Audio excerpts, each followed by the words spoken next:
வணக்கம். கிராமத்தில் நடைபெறும் சித்திரை திருவிழாவில் கலந்து கொள்ள குடும்பத்தோடு சென்று வரலாம் என அப்பா கோவிந்தசாமி முடிவு செய்து அம்மாவிடம் கேட்டார். அம்மாவும், ஆமாம், கிராமத்துக்கு திருவிழாவுக்கு போய் ரொம்ப வருஷமாச்சு. இந்த வருஷம் போய் வரலாம் என்றாள். கவிதாவுக்கு கோவில் திருவிழாவிற்கு கிராமத்துக்கு செல்வதில் விருப்பமில்லை. அவள் இந்த விடுமுறையில் பள்ளி தோழியருடன் சென்னையை சுற்றி வர வேண்டும் என நினைத்திருந்தாள். ஆனால் அம்மா சரோஜா, நீ அடுத்த வருஷம் கல்லூரியில் சேர்ந்துட்டா அடுத்த 4 வருஷத்துக்கு நம்ம கிராமத்துக்கு திருவிழாவுக்கு வர முடியாது. அதனால இந்த வருஷம் நம்ம கட்டாயம் கிராமத்துக்கு போகணும். உன்னோட தாத்தா, பாட்டியும் உன்னை பார்க்கணும்னு ஆசைப்படுறாங்க என்று கூறிவிட்டாள். ஊருக்குள் நுழைந்த உடனேயே அந்த கிராமத்தின் செழிப்பு தெரிந்தது. பச்சை பசேலென வயல்கள், மாந்தோப்பு, தென்னந்தோப்பு போன்றவை வழி நெடுகிலும் பார்ப்பதற்கு ரம்மியமாக இருந்தது. வீட்டினுள் நுழைந்த உடனேயே பாட்டி கவிதாவை கட்டிக்கொண்டு, ராசாத்தி, பாத்தி எத்தனை வருஷமாச்சு என ஆசையாக பேசினாள். தாத்தாவும், கவிதா கண்ணு, எப்படிம்மா இருக்க? இந்த தாத்தா பாட்டியை மறந்துட்டியா என கேட்டார். கவிதாவுக்கு இந்த கிராமத்து சூழ்நிலை பிடிக்கவில்லை. மொபைல் ஃபோனும் நெட்வொர்க் கிடைக்காமல் யாருடனும் சேட் செய்ய முடியவில்லை. பொழுதுபோக்கு அம்சங்கள் எதுவும் இல்லை. சென்னையில் சகல வசதிகளையும் அனுபவித்துவிட்டு கிராமத்தில் எதுவும் கிடைக்கவில்லை என்பதை அவள் பெரிய குறையாக நினைத்தாள். கிராமத்தின் எல்லையில் மாரியம்மன் கோவில் இருந்தது. நிறைய தற்காலிக திருவிழா கடைகள் போட்டிருந்தார்கள்.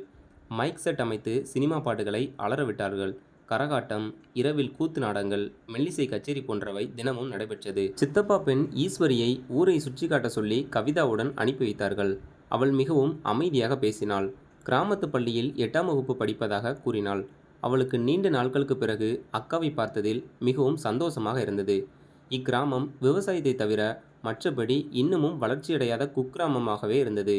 ஊரில் திருவிழா நடைபெறுவதால் பக்கத்து கிராமங்களிலிருந்தும் மக்கள் வந்து போய் கொண்டிருந்தார்கள்.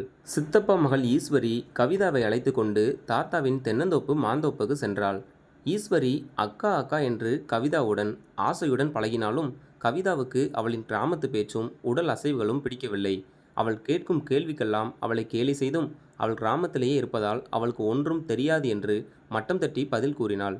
ஈஸ்வரி அருகிலுள்ள அரசாங்க பள்ளியில் தமிழ் வழி கல்வி படிப்பதாலும் பெற்றோர் படிக்காதவர்கள் விவசாயத்தில் ஈடுபட்டு வந்தாலும் நகரத்தில் படிக்கும் பிள்ளைகளைப் போல தன்னை அனைத்து விஷயங்களிலும் வளர்த்து கொள்ள முடியவில்லை.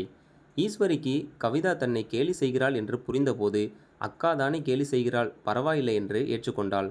கவிதா ஈஸ்வரியை கேலி செய்வதையும் அவளிடம் பேசும்போது எப்போதும் சிடுசிடுவென்று இருப்பதையும் கவனித்த அவளது பெற்றோர்கள் கவிதாவிடம் இவ்வாறு நடந்து கொள்ளக்கூடாது என்றும் அவள் உன் சகோதரி என்றும் கண்டித்து கொண்டார்கள். கவிதா, எனக்கு இங்கு இருக்கவே பிடிக்கவில்லை. மிகவும் போராக இருக்கிறது.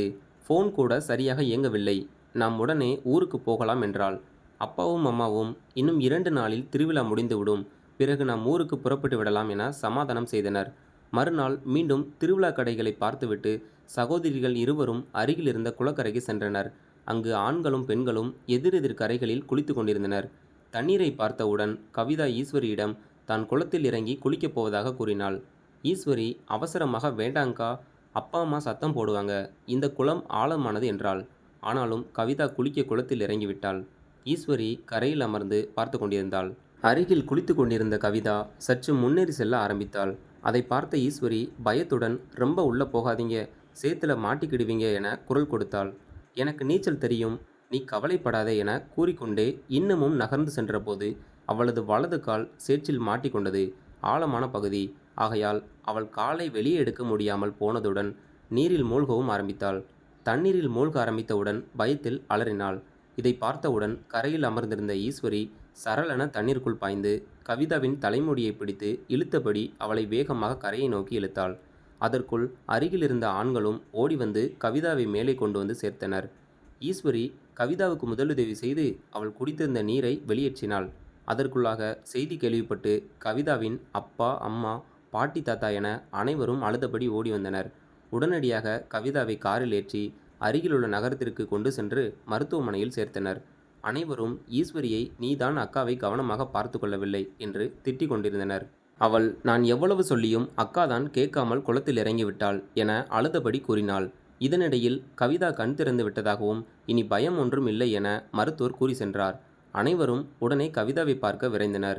கவிதாவை பார்த்ததும் அவள் அம்மா, பாட்டி, சித்தி என அனைவரும் அழுதனர். சித்தப்பாவும், எல்லாம் இந்த ஈஸ்வரினாலதான் நடந்தது, அவதான் உன்னை கவனமா பார்த்துக்கல என்றார்.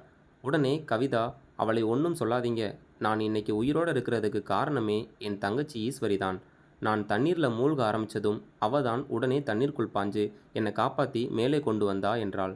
எல்லோரும் நன்றியுடன் ஈஸ்வரியை பார்த்தார்கள். கவிதா ஈஸ்வரியை அருகில் அழைத்து அணைத்து கொண்டாள். என்னை மன்னிச்சிடு ஈஸ்வரி. நான் சென்னையில் பெரிய ஸ்கூலில் படித்தவன்னு நினைப்பிலையும் உனக்கு ஒன்றும் தெரியாது என்ற தவறான எண்ணத்தினாலும் உன்னை மிகவும் மட்டமாகவும் கேவலமாகவும் பேசினேன். நீ சொல்ல சொல்ல கேட்காம நான் தான் குளத்துக்குள்ளே இறங்கினேன். ஆனாலும் கடைசியா நீ தான் என் உயிரை காப்பாத்திருக்கிற. நான் செஞ்ச தவறுக்கெல்லாம் என்னை மன்னிச்சிடு என்று மீண்டும் கவிதா ஈஸ்வரியிடம் மன்னிப்பு கேட்டுக்கொண்டாள். அப்படியெல்லாம் பேசாதீங்க அக்கா. நீங்கள் உயிர் பிழைச்சு வந்ததே போதும் என்று கவிதாவின் கைகளை பிடித்துக்கொண்டு கண்கலங்கியபடி சொன்னாள் ஈஸ்வரி. கவிதா மனம் திருந்தியது கண்டு அவளது பெற்றோர் மிகவும் மகிழ்ச்சி அடைந்தனர். அப்பா, நம்ம போகிறப்ப ஈஸ்வரியையும் மற்ற எல்லாரையும் சென்னைக்கு கூட்டிகிட்டு போய் சென்னையை சுற்றி காட்ட போகிறேன் என்றாள்.